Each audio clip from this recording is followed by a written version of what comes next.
Sometimes I'm asked if I consider myself a hero, and the answer to that would be absolutely not. The real heroes are people who are going up in the building. Going down was easy. Tuesday morning, September 11th,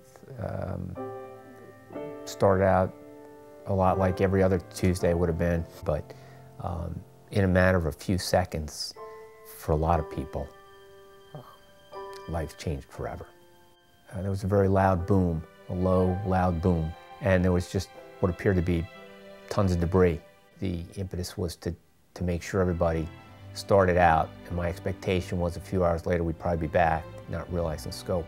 Looking out the window, you could see the gaping hole in the other tower with the charred side and the flames coming out and people hanging onto the side of the building. And while we were there,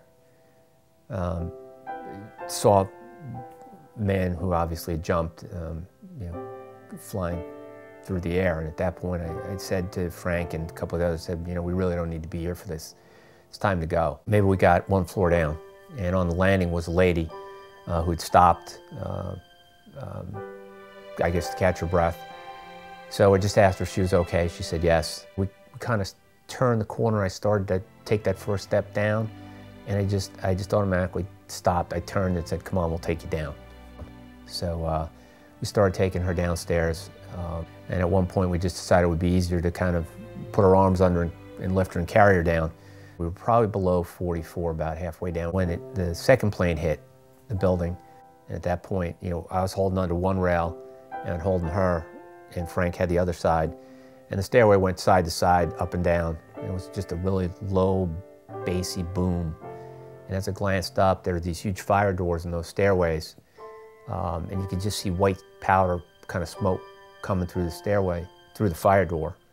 And that must have been just the explosion and just the pressure and blowing through the fire doors. Didn't really see the buildings fall, but being about 6 blocks away, that ground shook, and it had the sound of like a Concorde jet.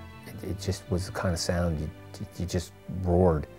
I guess when I finally took a deep breath was probably the next day.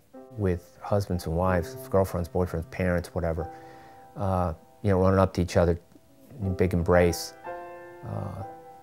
I think you start to realize